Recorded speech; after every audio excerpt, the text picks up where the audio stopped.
Welcome everyone, I'm Kim Bremer, your host today for another edition of BoviNews, keeping you up to date on the cattle industry's latest in technology management, genetics, and more. With high feed costs and moderate dairy prices, dairy producers continue to manage through difficult margin situations. Since feed costs represent the largest expense on the dairy, keeping costs in check is important. This involves making feeding decisions that maintain productivity without breaking the bank. In today's webinar, we'll hear from a nutritionist about how to make ration decisions that will improve efficiency without adding costs, along with a pair of risk management specialists who will offer advice on forward contracting commodities.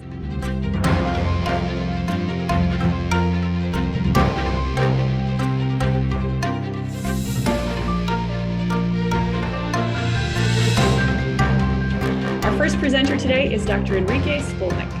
Dr. Schcolnik grew up in Argentina, working with dairy cattle as a laborer and milker. At 19 years old, he moved to the US to attend the University of Illinois and majored in animal science. Upon graduating with a DVM in 1998, he took a position with River Oak Veterinary Hospital in Riverbank, California. For 9 years, Enrique worked with more than 45 dairies, totaling more than 40,000 milking cows. Enrique emphasizes herd health programs, fresh cow performance monitoring, reproductive troubleshooting, and develops management systems and people. Enrique's passion lies with cows and people. He focuses on the areas of dairy efficiency, reproduction, employee training, and nutrition. Enrique leads Progressive Dairy Solutions, Inc. Advanced Dairy Training Schools. Welcome, Enrique. Thank you very much for the introduction. So I was as a veterinarian in a previous life now, but now as a nutritionist, I spent most of my time trying to figure out how to make cows more efficient and feed costs, how we design diets, in the decisions that we make on what we're going to feed these cows, can have a large impact on overall profitability of the dairies. So my talk is a little bit of a summary because I don't have a lot of time. I don't have an entire day to present, but we're going to focus on the things that we can do to improve feed costs as far as the diet design goes. Also discuss a little bit of forage quality as it pertains to feed costs, and also how we manage the feeds and how we feed cows. First part of the presentation here is get you to think a little bit about how we define feed costs at dairies.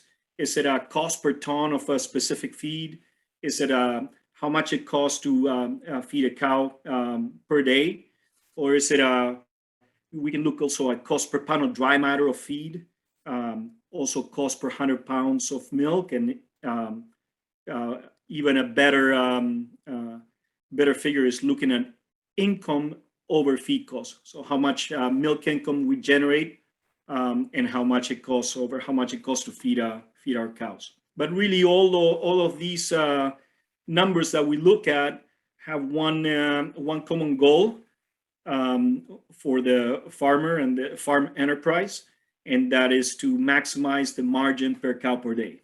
And how we can obtain the most margin per cow per day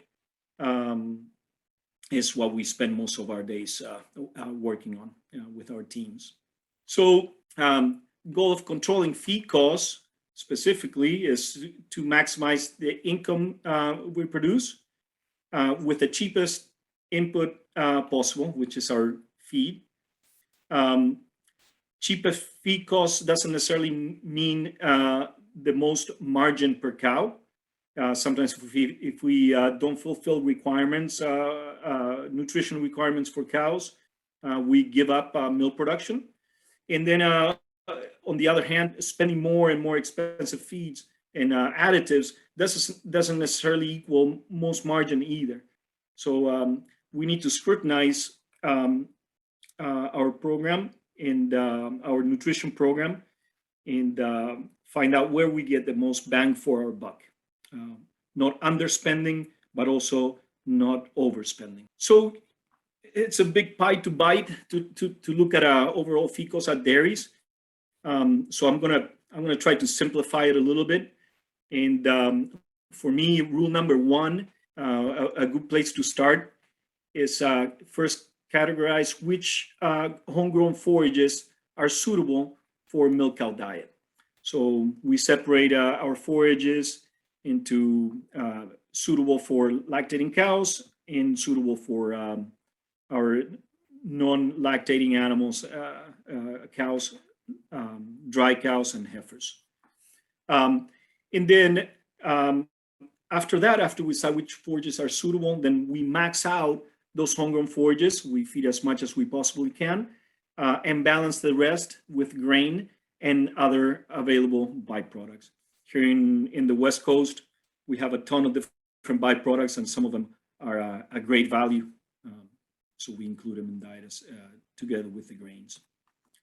Now, the caveat is make sure first that we have an accurate cost associated with each homegrown forage. If we don't calculate that well, we may over or underestimate what kind of value that forage brings into the overall feed cost.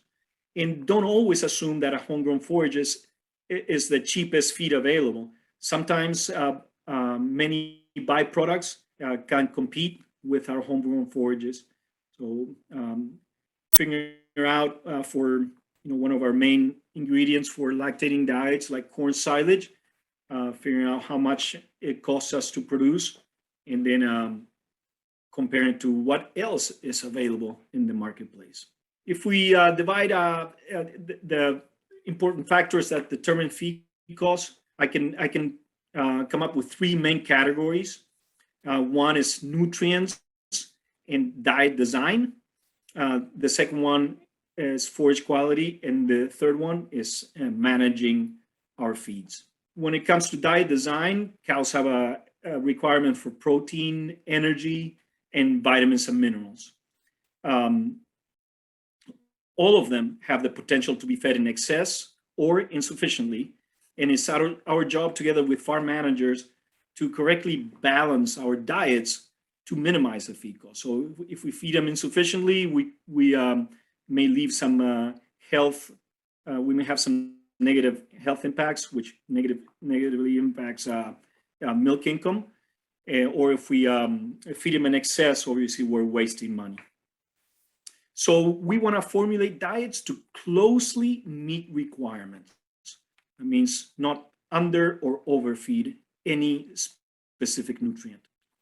And now with the newest software programs that we have for formulating diets, if we are good at loading the correct information into them, we can really design diets that where we don't overfeed any specific nutrient or underfeed any specific nutrient.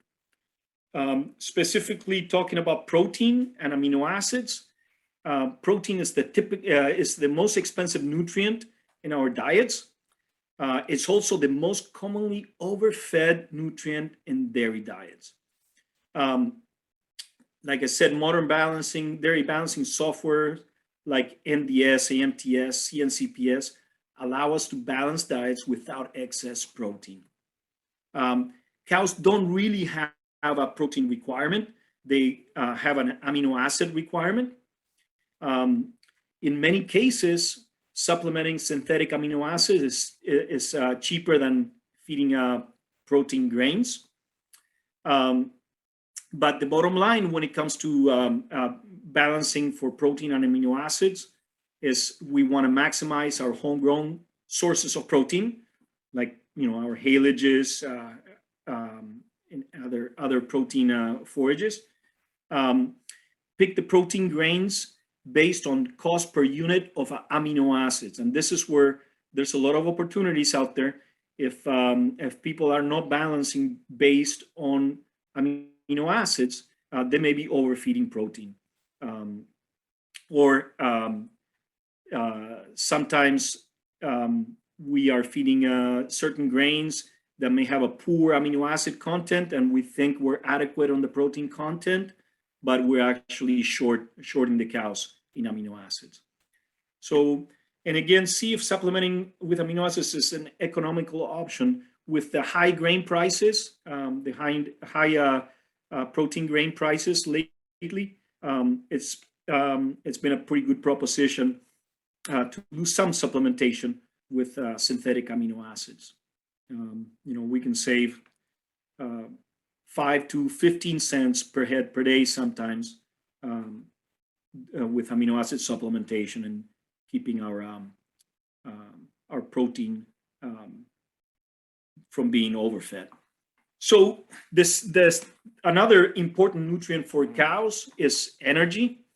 Energy is the opposite of protein. In general, is the most limiting nutrient. Most often, we don't have enough of it. We can't feed enough energy to the cows.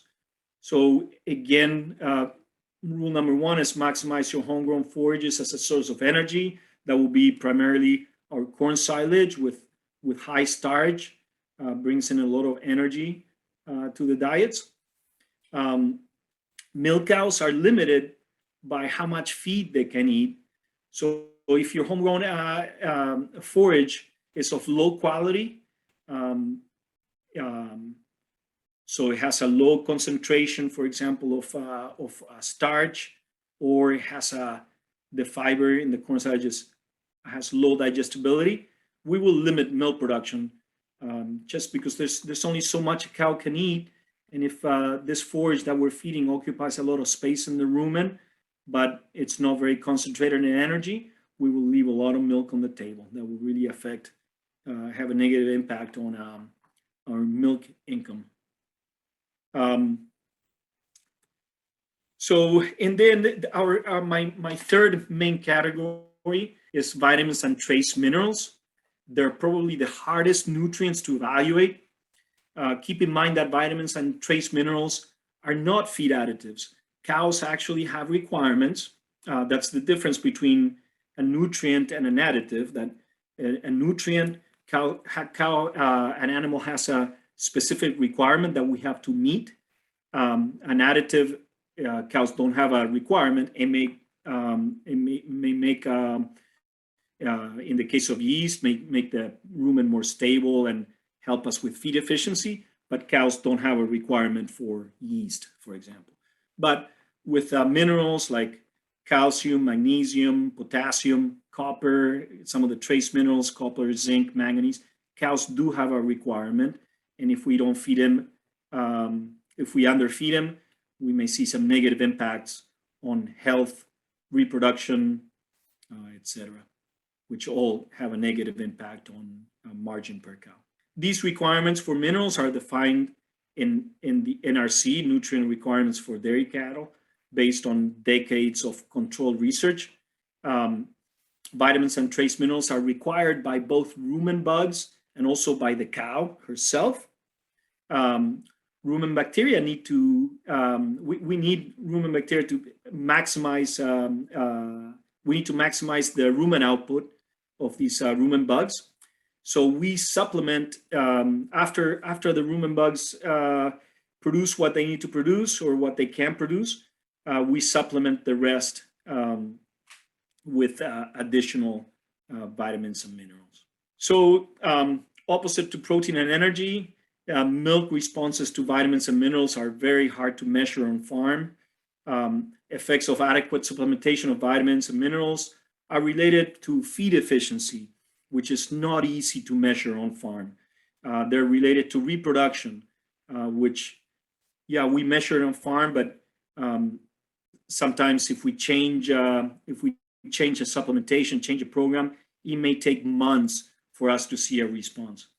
Somatic cell count is another good example. Somatic cell count and mastitis. If cows are deficient in certain minerals and vitamins, that can have a negative impact on milk quality and many other health-related functions. So we want to make sure that we don't overfeed them because they're very expensive, but we also want to make sure that we're feeding according to NRC levels. This is a good visual way to look at vitamin and trace mineral supplementation. Just to keep in mind, typically supplementing vitamins and minerals, it may be about 10% or less of the total feed cost. So that's what, when we discuss what we're going to feed on vitamins and trace minerals, we're targeting around 10% or less of our total feed cost, versus protein and energy obviously are much, much larger percentage of our total diet on a cost basis. But if you look at this graph, we have performance, animal performance or health on one axis, and then level of supplementation on the other. We're looking at the green line is milk production, and obviously we want to maximize milk production. As we get into cheap mineral just for maintenance diet, we get lower in that production line. Subclinical deficiency, which may cost us some feed efficiency, reproduction. So if we lower reproduction, we're going to have less fresh cows. Our days of milk are going to get longer, and then production comes down. And then severe deficiency, you look at actually sick animals that may be leaving the herd for different reasons. And as we go higher and higher in production, we want to supplement vitamins and minerals according to that level of production. It may cost a little bit more, but we're getting more milk, so we're able to pay for it. And finally, we can over supplement, and maybe with a little bit of over supplementation, we won't see many negative side effects, but other than we're overpaying for that nutrient, and it's having a negative impact on feed costs. And as we go even higher, we can get into toxicity levels, which can have a large negative impact on health and production. Shifting gears a little bit, talking about forage and forage quality. Why do we feed forages?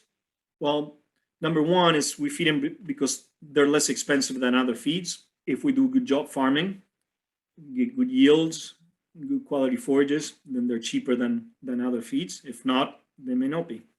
But we also feed them to fulfill basic fiber requirements for normal rumen function, and again, they're cost effective compared to grains and byproducts. So typically we max out our homegrown forages, feed as much as we have available, and then we fulfill the rest with grains and other feeds. But forages should still be judged based on the cost and value that they bring to the diets. They're not always cheaper than other feeds. What determines a forage value? Yields has a huge impact. For example, if we have if we go from a 30 ton to the acre corn silage to a 15 ton to the acre corn silage, that just double the price of our corn silage, and we may have just made it unaffordable because the yield was so low. Right? And then if we go from a 30 to a 40 ton to the acre, obviously we have a cheaper feed, not cheaper in dollars, not necessarily cheaper in what it brings into the diets. Right? And forage quality also has a large impact on the forage values. A low digestibility forage have a negative impact on intakes. That's something that now with the newer testing and newer software programs that we use to design diets, we can really take digestibility of the fiber, of the corn silage, digestibility of the starch, and we can really hone in on those values and balance diets around the forage quality. The more digestible these forages are, the more milk we can get. We want to produce a high yielding forage of the highest quality in order to maximize income over feed costs and margin per cow. So here's a good example of two corn silages. On the left here, if you look at these bottom two instrument panels here, this is starch digestibility here on the left, bottom left corner. And then on the bottom right corner is digestibility of the NDF, which is the fiber that the corn silage brings into the diets. And it's pretty mediocre or on digestibility of both starch, actually pretty poor digestibility of starch and NDF. And here we have a corn silage from California as well, but much higher starch digestibility here on the bottom left-hand corner, in very, very high NDF digestibility. This is a corn silage that would compete well with some of the Midwestern corn silage that typically are higher digestibility than ours out here in California.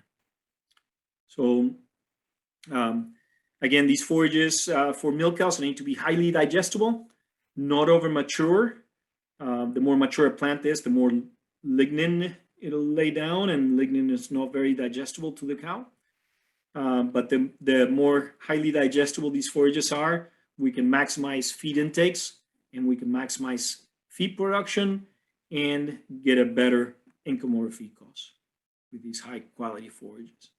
So shifting gears again, talking a little bit about feed and feeding management. There's three big things on feeding cows, three big factors. One is minimize forage shrink. A lot of our diets are 50% forage. So if that feed shrinks a lot, that represents a huge negative impact on our feed costs and makes those forages more expensive. Also, dairies often run out of feeds, and jerking the cows around and a level of energy or amino acids or fiber can have a big negative impacts on milk flow. And also feedback management, making sure that we're managing the feed bank so every cow gets feed in front of them, for example. But when we discuss shrink, there's two ways that forages shrink. One is when we are putting them up in a pile. We need to pack them and extract all the oxygen out of them. That ensures that we get into anaerobic fermentation quickly, and we don't lose a lot of nutrients. All those nutrients get, quote unquote, fixed into the pile, and we're going to be able to deliver them to the cow. So packing and covering immediately can have a huge impact on shrink. I've seen piles shrink 5% and different piles shrink 25%. So you see that 25% pile not helping with feed costs. And then the second time where we shrink a pile is doing the feed out, when we extract that feed from the pile. If we do a poor job with phase management, oxygen will start penetrating the phase, and it'll start burning out all our most valuable nutrients first. The most digestible nutrients are the ones that escape or that get burned the quicker. So feed out is extremely important. We usually say 50-50. 50% is doing packer and covering, that we shrink a pile, and then the other 50% is doing feed out. Equally important. Here's a good example of two different styles of managing silage bags, and you can guess which one of these two has a higher shrink. So the one on the left, all that silage is all heating up, losing all those nutrients into the environment instead of going where it needs to go, which is in the rumen of the cow. This is another way that we find to minimize shrink. During feed out, we shave the face, keep it nice and tight so oxygen cannot penetrate, and then we make one pile that we knock down at the beginning of the day, and then by the end of the day there shouldn't be any left for the following day, because we don't want that silage to be cooking overnight. Grain shrink at some dairies is significant too. We want to practice first in, first out management of these commodity bays. These particular commodity bays, you see the far one there's two old loads in front of a new one. The second furthest one has one load in front of a new one. So that grain is going to get old, moldy, and it's going to have a significant shrink. So we want to, when we get a new load, we want to move the old load out and then bring the new load in and use first in, first out management of those bays. Grain shrink at dairies can be anywhere from 5 to 10%. Some dairies, maybe even more, such a big, nice opportunity to save in feed costs. Another big source of grain shrink at dairies is potholes in our feed yards, where you got a guy driving around in a loaded bucket loader and dropping, $400 soybean meal all over the place. That is not gonna end up going to the cow, or they may scoop it up and maybe going to the dry cows or to some heifers at the end of the day, which is not where we want it to go, not an expensive feed like that. So fixing potholes, huge impact. I know it may seem silly, but potholes, unfortunately, are a huge source of shrink at dairies. And then the other one is sizing the loader bucket correctly. So if we have a wagon that we can feed 30,000 pounds, we need a very, very large, the largest bucket available. If we have a little bucket for the guy and he's making 5 trips in dribbling feed all over the place, that's going to cost us a lot. So size your bucket loader correctly. It'll pay itself off if you need to upgrade to a bigger bucket. And then another big one is running out of feeds. Especially with COVID, logistics have been super challenging everywhere. And this year has been particularly bad about running out of feeds. We really need to make an effort to minimize that. And if we have a feed that is problematic, maybe we just need to feed less of it, because the fluctuations in nutrients that we deliver to the cows, when we run out of an ingredient, we can lose 5 pounds in a hurry, and then we won't get them back. On some cows, if they're long days in milk, they're at the last part of the lactation, those cows will not come back. So we can lose a lot of milk by running out of ingredients. So look at those. The first step is being aware of if you're running out of something. So we have to track. We have to report if we're consistently running out of an ingredient, and maybe have a plan B when we run out of it. In the feed bank management, big part of managing feed costs at dairies. For milk cows, goal is to have feed available 24 hours a day. Remember, these cows, they've been domesticated only a few hundred years, but they've been around for 40,000 years, and they're used to always having something in their mouth, because they, until we locked them up in, at dairies, these cows had a pasture available 24 hours a day. Well, they're designed, the rumens physiologically are designed to have feed coming in 24 hours a day. So we need to mimic that at our dairies. We can't run them out of feed. That's unhealthy, and it costs us milk. So each individual cow, also we know that eats in a limited area of the feed bank. 6 to maybe 8 stanchions is the area where they'll eat.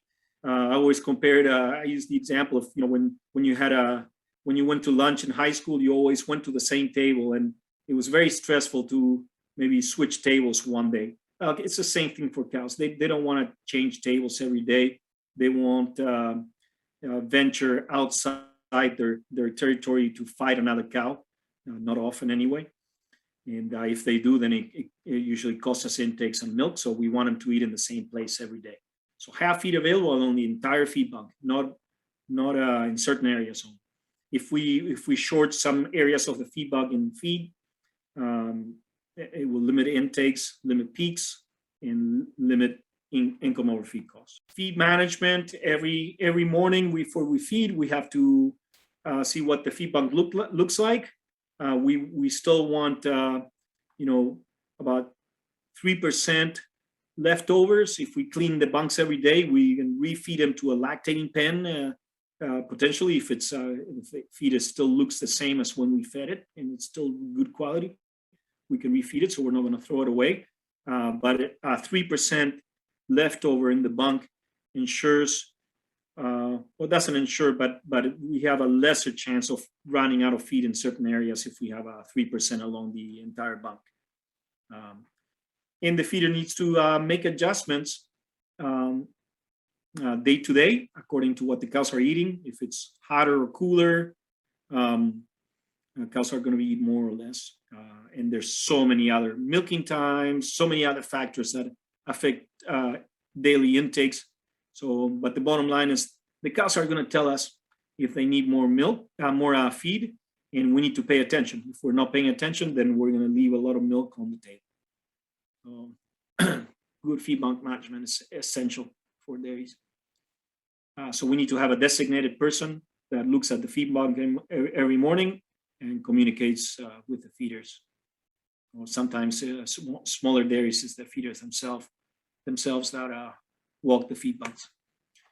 And that's what I have. That's kind of in a nutshell. I could spend an entire day talking about feed costs, but this is what I have for a short presentation. Thank you, Enrique. Great information. Our next guests teaming up to present today are Jake Kingsley and Britt O'Connell. Jake Kingsley, ever.ag's Director of Feed Procurement, grew up on a small family dairy and grain farm in Wichita, Kansas. He earned a bachelor's degree in animal science from Kansas State University in 2015.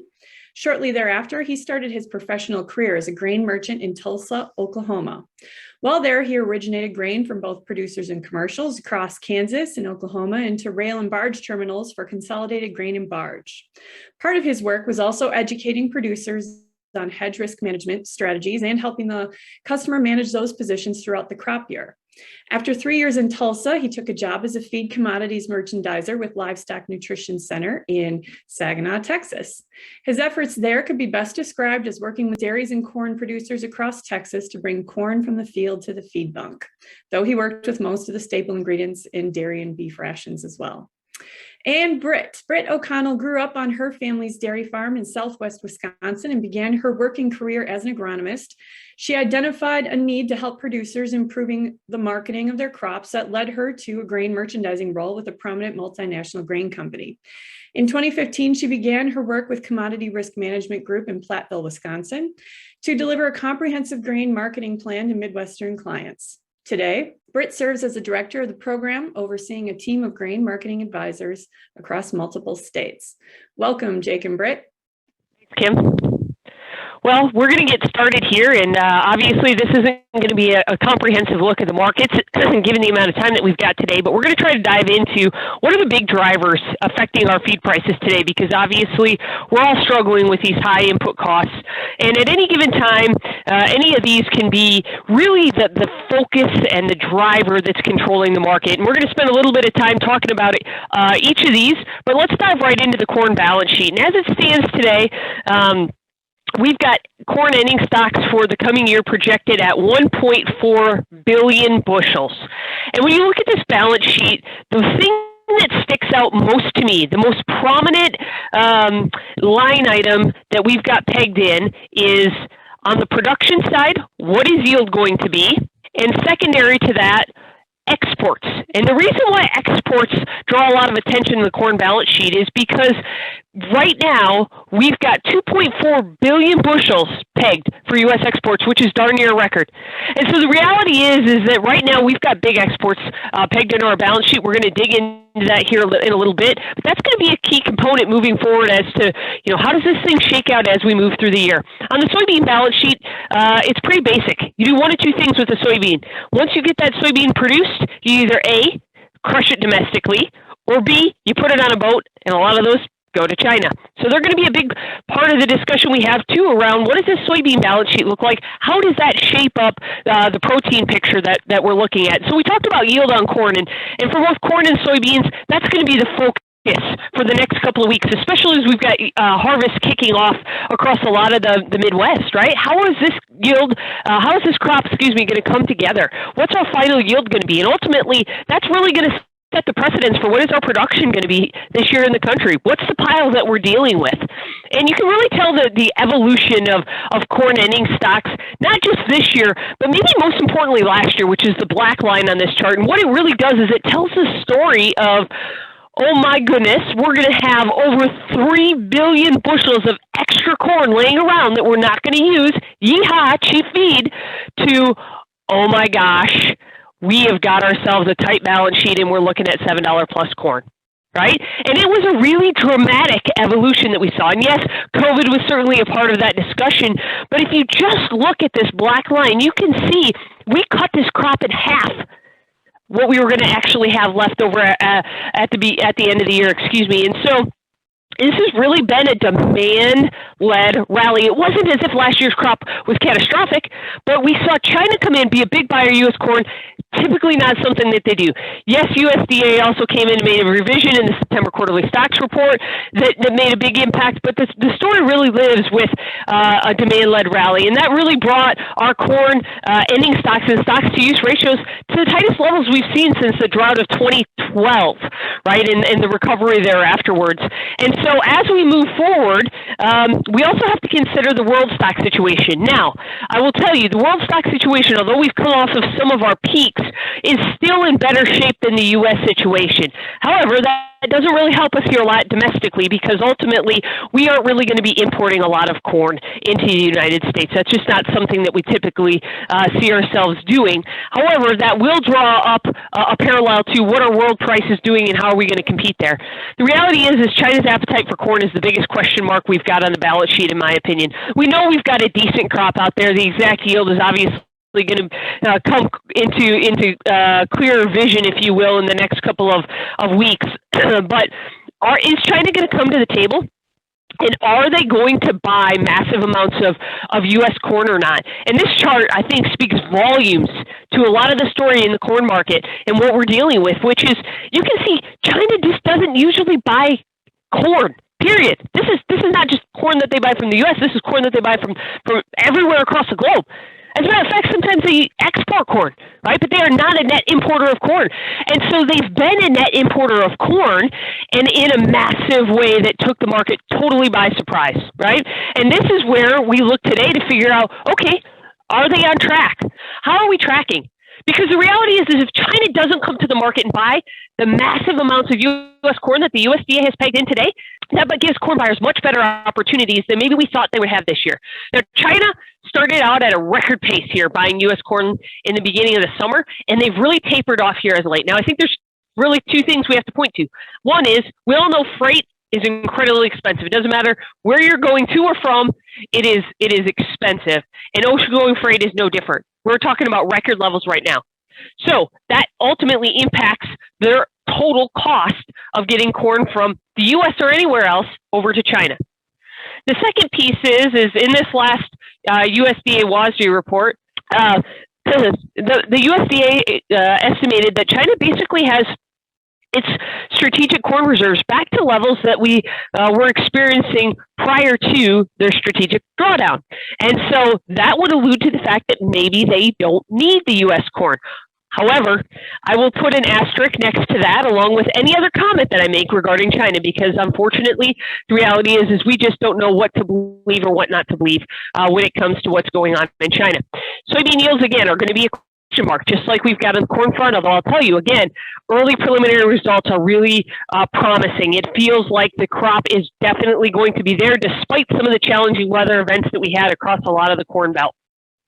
However, that probably still doesn't put us in a spot from a soybean supply standpoint, whereas we're going to see massive opportunities or big breaks in the protein space, right? Because when you crush a soybean, you get soybean meal and you get soybean oil. Soybean meal is about 80% of the crush. Soybean oil is about 18% of the crush. You get about 2% waste. And so the supply of soybeans that we've got here domestically has a big impact on what soybean meal prices do. Another comment that I'd make, and I don't have a slide that goes along with this, but it's something that's worthy to comment on, and Jake's going to follow up with a few more comments specifically on this. But the Canadian canola crop is in tough shape. So the very same drought that struck some of the upper Midwest, the Dakotas, Minnesota, parts of Montana, some of the wheat growing country in particular, is the very same drought that hit some of the northern plains, Canadian plains. And so that's something that can have a very negative impact on soybean meal prices as it pertains to those guys who are looking to purchase it as well, because obviously canola prices are starting to move dramatically higher. Soybean meal has become much more competitive, and so we're going to see more dairymen look at feeding more soybean meal in the diet. As a result of that, that's going to drive prices higher. So Our global supplies are also at levels that have dipped off of our highs, but still fairly healthy. And the reality is that we've got South America starting planting right now. They're just getting started planting what they anticipate to be a record crop down there. Now, obviously, there's a lot of things that need to come together in order for them to realize that record crop, but that is the expectation right now. As we look to the future, that's also a potential bright spot for those of you who are purchasing protein in your diet. If we can get the South American crop to come to fruition and it starts hitting the market in that February timeframe, also gives us a potential price break in opportunities as we move forward. So just like we talked about China being a key component to the corn supply situation, the story is really the same in soybeans. And so the U.S. is expecting China to come in and buy massive quantities of U.S. soybeans.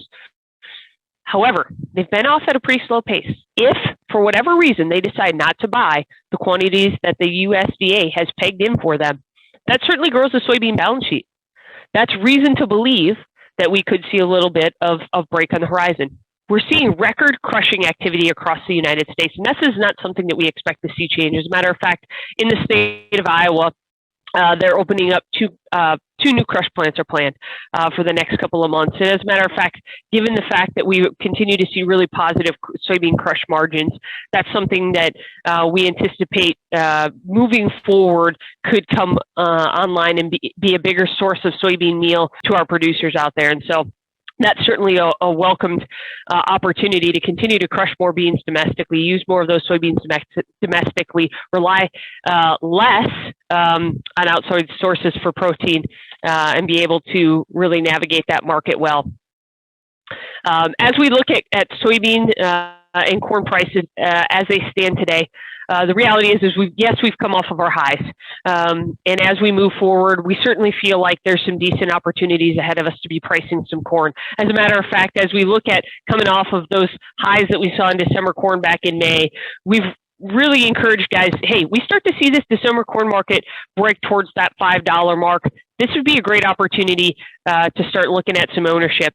You know, as far as protein is concerned, we continue to be large proponents of taking advantage of these price breaks that we've seen in the protein market and getting some ownership on our hands, because the reality is these balance sheets are going to remain tight, both corn and soybeans. And we talked about, you know, some of the things that could give us some hope on the horizon, but right now these are tight balance sheets, and even with good production in the U.S., we're going to see a tight balance sheet. Weather is going to continue to be a focal point. We're going to continue to see the market ebb and flow, building risk premium and taking risk premium out as it pertains to crops across the entire world. As I mentioned a few times, there's a lot of question marks around China, and what is their demand for U.S. products going to be? I think that, in my opinion, could be the biggest wild card, because we simply don't know what to believe out of China. Seasonal price tendencies are leading us to believe that there's some opportunities right in front of us and right on the horizon. So we really are big proponents of taking advantage of these breaks that we've seen here. And so I'm going to shift gears here and let Jake Kingsley go ahead and have the floor. So taking a little bit of a look at basis and the cash market here, we've got quite a few of the things that drive the futures market are driving the basis market just the same this year. Britt talked on it a little bit. Freight rates are hitting 5-year highs. What you're seeing here is the bids for corn at elevators in central Illinois. And their harvest time bids were 20-30 cents higher than normal just not too long ago. They've started to come off here recently a little bit, but still corn bids started off quite a bit higher than they had been in recent years. So let's take a look at what's driving basis today. Like Britt said, strong demand. We've got expensive freight and then low ending stocks. By and large, this is again a demand driven issue. We saw record corn sales last year. We saw some record bean sales last year, and we got off to a hot start. And while sales have kind of plateaued a little bit here recently, it wouldn't take a whole lot to get back in line with USDA expectations. At the same time, the balance sheet here domestically is tight enough that even if the world balance sheets clean up a little bit and look a little bit better, we're still fairly short here in the U.S. And while export demand is a big driver in this, we're seeing demand from ethanol plants, we're seeing feed demand be strong. And then, like Britt said earlier, the Canadian canola crop took a pretty good hit this year. So domestically, our balance sheets are tight, and that's going to continue to keep basis elevated here in the U.S. Another challenge we're experiencing here has been freight costs. We've had export channels run at capacity for most of the year. COVID labor shortages and shutdowns have compounded that to the point that freight costs have stayed high.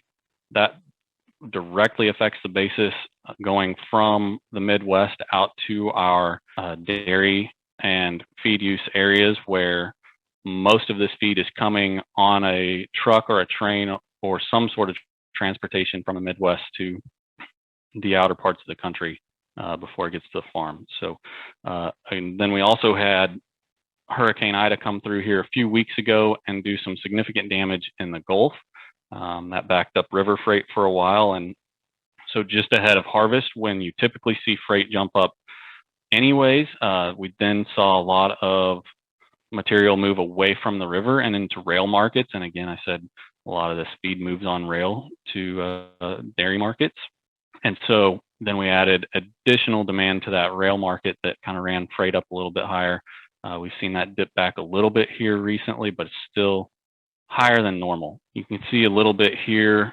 We had a little bit of a weakening there for a lot of 2019 and early 2020, and then you see a seasonal jump there as harvest came on in later 2020. We dipped down just briefly on rail rates for part of early 2021, but we never really got down to what you would maybe call more of a normal level and took off a little bit earlier. And we're going to see these rates continue to run as export demand and demand within the U.S. just continues to strain our transportation infrastructure. Another thing we're looking at here is ethanol margins have been very good lately. I think we saw a lot of pent-up demand for gasoline early in the year coming out of COVID lockdowns, and that directly influences ethanol blend. And so as ethanol demand stayed strong and corn prices kind of tapered off, ethanol margins were good. And so you're seeing a lot of corn demand go into the ethanol market. And so that's kind of keeping basis propped up here domestically as well. I mean, we've got a limited supply here in the U.S. You've got ethanol plants competing for the same corn that feed mills are competing for and the export markets competing for. And so all those things are kind of driving basis right now. And so as much as we're seeing that affect the corn market, we're seeing a lot of the same things drive the soybean meal and protein market. I think the canola market in Canada was reduced by almost 25% due to that drought, which brings a bunch of demand back into the soybean meal market. You're also seeing soy oil and vegetable oil prices around the world at record highs. So that puts soybean crush plants back at the top of the market looking for beans to crush to get that oil out. And so in turn, you're seeing protein market basis stay elevated quite a bit this year.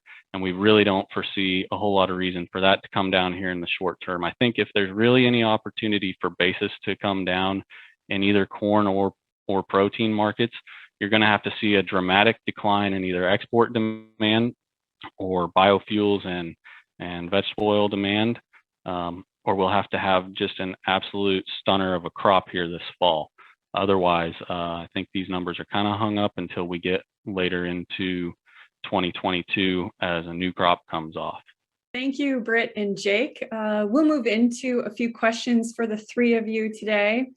I think we'll stay on topic with Britt and Jake for a minute. Britt, you covered a lot about China and you hinted at South America. How about specific to Brazil? What impact will Brazil have on the markets? Yeah, that's a great question, Kim. And right now, Brazil is starting the planting of their crop. And they are right now planning or expected bring forward a record crop at 144 million metric tons. That's the initial estimate anyway, which would be a big crop. And so if that comes to fruition and that crop starts to hit the global market, let's call it February, March, there could be some opportunities for a little bit of a break here in some of these protein prices as that supply hits the global market. If they have any hiccups when it comes to production there, you can expect a very dramatic response in U.S. soybean prices, U.S. soybean meal prices to reflect that. Because even though our global stocks are in better supply than our U.S. stocks, we still don't have an overabundance, and we simply cannot afford to have one of our major suppliers not produce near record production. Makes sense. May I ask a question? I have a question on logistics for Argentina and Brazil. Typically, I'm from Argentina originally. I know logistics are even more challenging, and with COVID, it's been even more challenging than it is here. What do we expect to see with? I mean, they may get a great crop, but they still got to get it out of Brazil and Argentina into the international market.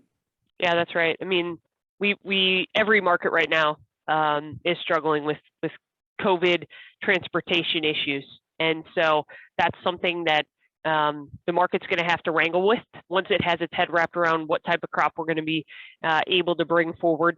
Right now, as it stands, when you look at kind of a cost competitive landscape, the U.S. is about the cheapest market to come buy beans from, which is normal this time of year. And part of the reason why China's normal cadence is to come to the U.S. from, let's say, August until January, and then to go down into South America and start buying from Brazil and then eventually Argentina as they work their way through harvest from, January on out to July. But as Jake alluded to, right now, the Gulf is operating at a limited capacity after the hurricane had come through. And so we've seen recently that China's actually gone to South America and picked up some of these bushels that they would normally be buying from the U.S. Because of those logistical issues. Jake, you touched a little bit on ethanol, and ethanol margins have been good. The Biden administration has proposed a reduction in ethanol volume over the next 3 years. Can we expect this to change our corn market predictions or expectations, or are we in a wait and see pattern? I think you can expect some effects from that, maybe in the longer term picture. Here in the short term for the next 6-12 months, I think it's kind of already baked into it.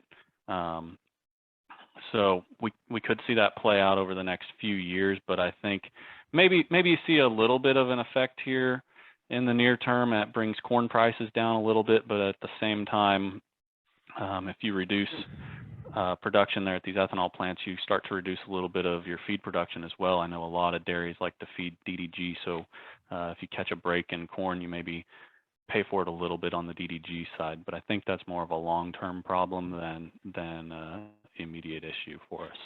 I'll make a real brief comment on that as well, Kim. Next year is going to be midterm election year, and right now the Democrats have got a narrow margin control over both the House and the Senate, and so we believe it's somewhat unlikely that they're going to do something dramatic that could potentially cause some of their voters to swing the other direction and lose control of the House and or Senate. And so I think that's going to be something that's rather measured as we move forward, and something that, it seems like it comes up every couple of years as what I've now, call political rhetoric. But the big oil industry has really found an ally in ethanol. And so they continue to support the ethanol industry being a part of that blend. And dare I go out and venture and say that they've now viewed electric cars, and that industry is kind of the enemy, right? And so it feels like the ethanol industry has got some good support. And as we move forward, that's something that's always up for debate. But given the fact that it's a midterm election year, I don't know if we're going to see any drastic moves. Good. That can put some people's minds at ease. Okay, next question for all three of you. Are there commodities that fit from a price perspective as well as a nutritional perspective that producers should be paying particularly close attention to, especially as we're always balancing the cost of ingredients with the true cost to the animal and to the farm? So how about we start with Britt and Jake, and then we'll see what Enrique thinks. Okay, yeah, I'll kind of lead with this and see what you think of it, Enrique. But I mean, we're already seeing a bit of a move away from canola meal in favor of soybean meal and other protein alternatives. I think right now the cash price difference is somewhere close to $50 or $60 a ton, soybean meal being the more expensive of the two, whereas it could, I think, based on just a per unit of protein calculation, you should expect that number to be more like an $80 to $120 price difference. But then again, as Enrique had alluded to earlier, it maybe comes down to more of a amino acid profile rather than just strictly protein. So we're already seeing that move. Another piece to kind of look at is going to be in this cotton crop. We've got a pretty decent cotton crop coming together. Cotton seed prices have come down quite a bit from where they were last year. Another one that may be of good value there that we don't quite often see in the dairy ration is going to be cottonseed meal in lieu of whole cotton seed. Seems to be a pretty good value offered on that right now, especially here closer to the cotton patch, places like Texas and the High Plains. I think that's being driven again by the vegetable oil market, with high values in the vegetable oil market. These cotton seed crush plants that didn't have a great year last year due to a short crop are going to try to do everything they can to run at capacity and get as much oil as they can out. And so they may be willing to make some deals on some cottonseed meal to get that out of their way. That's one to look at.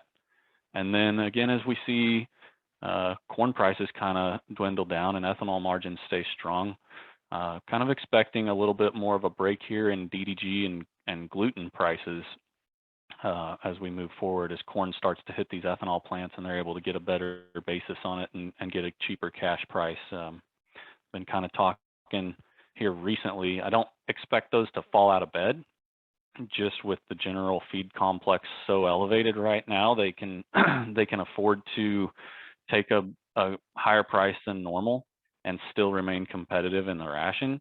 But I think we could potentially see another $20, $30 break in those types of products that maybe start to layer into those here as they fall $10, $15 at a time. Enrique, what do you think? So yeah, the never-ending debate of soybean meal versus canola, and I think we had this conversation a few days ago, and it's a little bit of a personal bias on each nutritionist, and it's a little bit of regional bias. Personally, I will not pay over $20 premium for canola. So right now, canola is a $60 to $70 premium over soybean meal on a protein basis. So a lot of my diets are feeding both. Some canola that we booked at $3.17 earlier in the year, and then I'm filling the whatever that was booked at 30 to 50% of our protein needs, and then I'm filling the rest with soybean meal. But I'm not scared of having a dairy on all soybean meal. There's I know some nutritionists are worried about that. I'm not. If you go to upstate New York, and we have a team up there as well, those guys, they will not feed canola. They think it's a terrible feed. So obviously it's a little bit of a personal bias and a little bit of a regional bias depending on the amount of forages that we feed in diets. So soybean meal, we're going to be feeding a lot of soybean meal this year is what it boils down to. And nutritionists, we have the tools to be able to either do a blend of canola and soybean meal or do a straight soybean meal and make it work. The other big discussion on canola is that it may not meet specs this year, right? When we start getting that drought stressed crop, we better be testing some loads of canola because it may be off spec. So to me, that's a risk. So I would, with that known, I would not want to be on 100% canola anyway, because I want to minimize my risk by spreading where I'm getting my amino acids from as many sources as possible. Yeah, other than that, really there's, on the protein side is soybean meal. There's really nothing else of value right now. Corn gluten feed pellets or corn gluten feed meal, I haven't fed it in a few years because it hasn't been a value. I don't know if this year maybe will become a little bit of a value out here in California. Cottonseed meal, yeah, in Texas, it's always or oftentimes a value, but not here in California. And then I'm really focusing on, any byproduct we can get a hold of that is reasonably priced. Then we feed it. Those usually get pretty competitive. In California, we have a ton of different byproducts that we can feed. We have pomegranates that we feed to replace almond hulls, for example. We feed a lot of garlic to young stock, and we're always shopping for. We feed a lot of apples, which feed similar to corn silage on a dry matter basis. So those are typically the things that we're constantly shopping for, and they require a little more quality control as far as testing loads and making sure that we're formulating diets, according to what we're actually getting.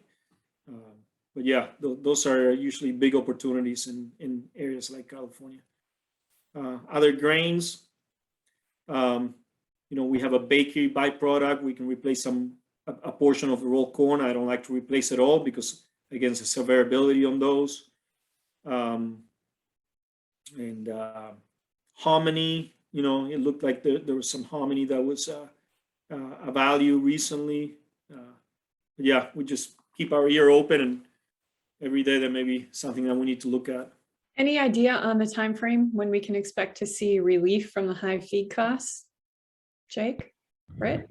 Well, I think a lot of it hinges on U.S. production. Where do we come in U.S.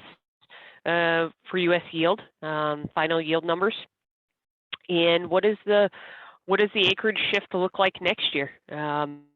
With these elevated prices, are we going to see farmers lean more heavily into corn acres? Are some of the higher input costs going to push them towards soybeans, which are a lower cost input? Those are all the questions that we're starting to ruminate on as we already look forward into 2022. But the one thing that we know is right now we just simply can't afford to have a bad crop anywhere across the globe. And so should we have any kind of weather hiccups, it's going to cause an immediate impact on price. Should we have any perceived weather hiccups, it's going to have an immediate impact on price. And so if you see some value out there, don't necessarily think that it's going to stick around. We're in a time right now where we think we could stay at elevated prices for a few years. We think volatility as a result of that could stay high for a few years. And so you've really got to focus on proactively managing it in a way that maybe you haven't had to for the last 6, 8, 10 years. And Jake, we'll end with you. For producers who aren't comfortable with risk management strategies, what advice do you have for them to get started? Well, I think the best advice we can give you is just to reach out to somebody and start talking strategy. There are a lot of simple, cost-effective strategies available that we employ every day that producers maybe think are more expensive or more complicated than they're ready to take on. But when you look at the volatility in the market and you look at what feed prices are doing today, there are quite a few different approaches that just a conversation's generally free.